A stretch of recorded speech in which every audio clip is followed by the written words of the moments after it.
Hey everyone, in today's video I'm going to show you how to pin multiple locations on Google Maps. First, make sure that you're signed in to Google Maps, and if you're using a phone or a mobile device, then click on the profile icon in the top right corner to ensure you're logged in. And once you're there, click on the menu icon to expand the options, and it looks like three horizontal lines. Now from the menu that appears, choose Saved and then click on Maps. Here you will notice an option of Create Map at the bottom.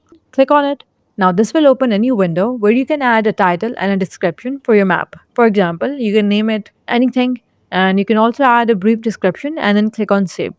Now, in order to add locations manually, click on Add Marker icon and place it on the map.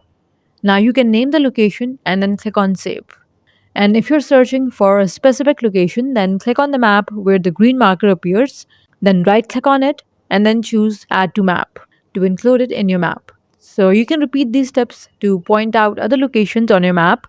And once you're done adding locations, make sure to save your changes, and that's it.